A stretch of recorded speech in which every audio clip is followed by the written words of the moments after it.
তিনি দলে আসার পর মোহনবাগানে জায়গা হারিয়েছিলেন দিমিত্রি পেট্রাতস। নিয়মিত সুযোগ পাচ্ছিলেন না, তবে তা নিয়ে কোনোদিনও ঝগড়া হয়নি। শনিবার লিগ শিল্ড হাতে তুলে সেই পেট্রাতসকেই কৃতিত্ব দিলেন গ্রেগ স্টুয়ার্ট। অন্যদিকে অধিনায়ক শুভাশিস বসু দলের জয়ের মানসিকতার কথা তুলে ধরলেন। ওড়িশার বিরুদ্ধে পেট্রাতসের শেষ মুহূর্তের গোলে লিগ শিল্ড নিশ্চিত হয়েছিল মোহনবাগানের।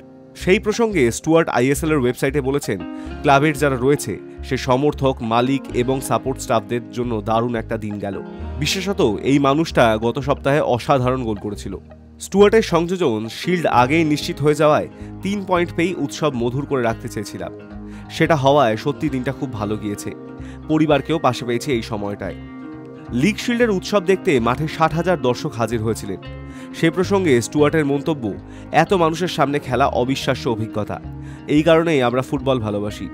সমর্থকদের জন্য এই ট্রফিটা আরও বেশি করে জিততে চেয়েছিলাম। লিগ শিল্ড সবার আগে যিনি হাতে তুলেছিলেন সেই শুভাশিসের ঘোর কাটছিল না ম্যাচের অনেকক্ষণ পরেও। কোনো মতে আইএসএল এর ওয়েবসাইটে বলেন, ম্যাচ জিতে লিগ শিল্ড হাতে নেওয়ার অনুভূতি বলে বোঝানো যাবে না। গোয়াকে হারাতে মরিয়া ছিলাম, দলকে নিয়ে অত্যন্ত গর্বিত। এটাই মোহনবাগান সুপার জায়ান্ট।